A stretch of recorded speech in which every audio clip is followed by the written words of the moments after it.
Food Nanny.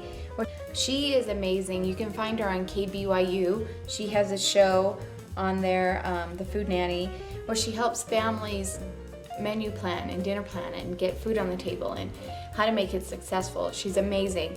She gave me permission to share her recipes. This book here, this is her second cookbook, is her Tuscan Sun pizza dough. It's very thin pizza dough. It's perfect for, it is delicious. So we're gonna use this recipe today. Okay, we're gonna start with making the yeast. So what we're gonna do is combine 1/4 cup of warm water, and it needs to be around 105 to 115 degrees. And for you to know that, if you have a thermometer of some sort, just stick it in there and just see what the temperature gauge brings to you. Okay, so it's at the temperature that I want it at. It's just really hot tap water, but some taps run hotter than most, so just be careful. So there's 1/4 cup of water in here in a small bowl, and then I'm going to mix the yeast in. And this is what I use because I can keep it in the freezer, and I use this for a lot of my breads.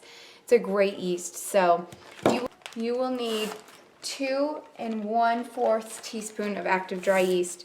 So when I open a package and I use it, I ended up putting it in a Ziploc bag and keeping it in the freezer. It does really well in the freezer. So 1, 2, and then 1/4. Okay. And then we're gonna add the sugar, and the sugar is 1 teaspoon. And then you are going to just give that a little stir. Just try to incorporate it the best that you can, get all that yeast in there. Okay, you're gonna let this sit until it gets foamy for about 4 to 5 minutes. So we're gonna let that sit. It's usually best if you cover it, so I'm just gonna put the lid on this and let it sit there, and then we'll come back and hit it with the olive oil. Okay, while the yeast is doing its thing, we can add some flour to this bowl. So the flour you will use is bread flour or all-purpose white flour. And you can use any kind of flour, like spelt, whole wheat, gluten-free, whatever you prefer. The next time I make this for you guys, I will show you a gluten-free way of doing it. But right now we're gonna do it with all-purpose white flour. So you're gonna start with 3 to 4 cups. So I'm gonna hit it with 3, just because everything depends on when you start mixing the temperature in your house, what's going on outside. So I'm sure we'll hit it with a little bit more flour, but I don't want to put too much flour up front. So we're going to start off with 3. Right, there we go. Mom, Okay. Mom, Hi. Hi. And next you need some coarse salt, and so I have some here. So you will need a 1/2 teaspoon of coarse salt. Add that in. Okay, you're gonna just stir that together. There's the yeast. It's all foamy and bubbly. It's ready to go. What we're gonna do is hit it with some olive oil, and this is extra virgin that I have. So we are going to add 1 tablespoon of olive oil to this.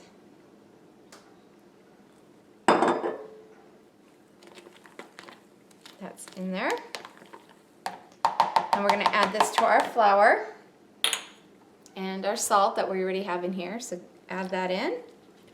Scrape whatever you can. Okay. And then you are going to add about 1 1/4 cup warm water or 12 ounces of warm beer. Last time I made this, we had just warm water and it was yummy, and we're gonna do that again today. So you can use your hands if you want, but I'm just gonna get stirring first with the spoon. And then it's gonna get to the point where it's gonna be too hard to stir with the spoon, and I'm gonna need to get in here with my hands. And this is when you could see if you need to add that other cup of flour.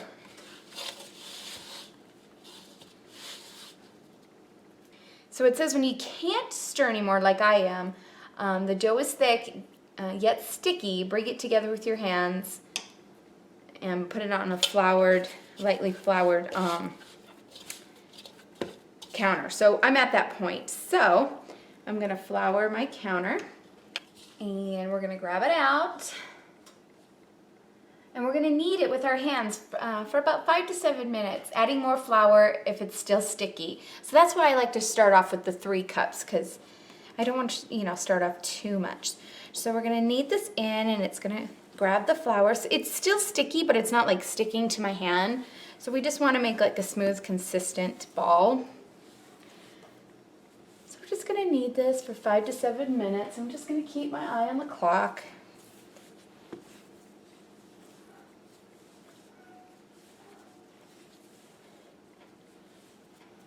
This is a really yummy crust, guys, and it was delicious. And I'm sure with the beer, the tanginess of a beer, what it'll do to the crust will just be amazing. I have no doubt. So it's still a little sticky, but I don't want to make my dough too rough.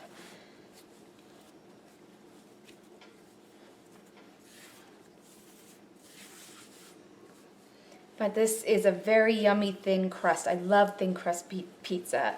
Reminds me of a lot of places in Boston, and yum.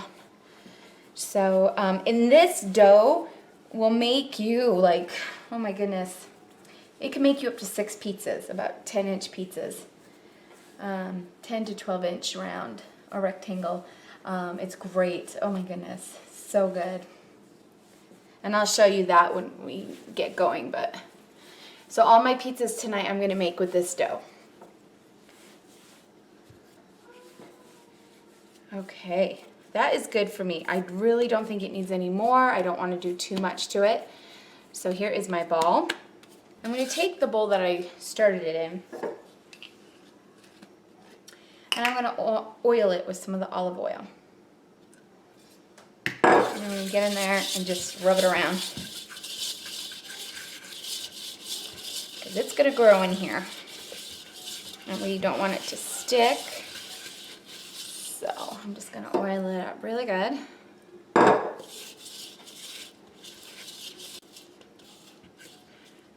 Okay, so I'm gonna take my lovely ball and I'm gonna place right in there. And then I'm gonna turn it over so I can get some of that oil on there. You can cover this with a wet dish towel or an oiled plastic wrap. So it doesn't stick. Last time I used a wet rag. So if you have a clean rag that you want to use, get it wet and place it over. That's what I did last time and it worked really well. Make sure it's a clean one.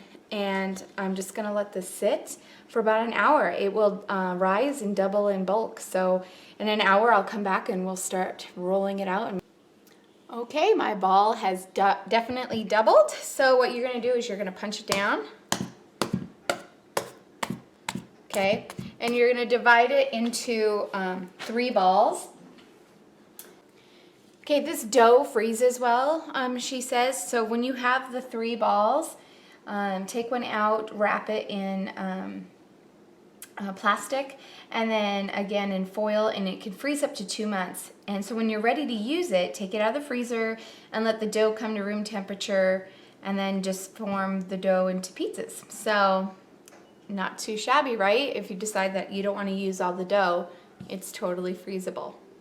I can make them into 6 balls. I can divide each ball again and have 6 like 10-inch pizzas or so. So if you want really thin, divide each ball again so you'll have 6 balls. So I'm going to take one of my 3 balls. I'm going to cut it in half.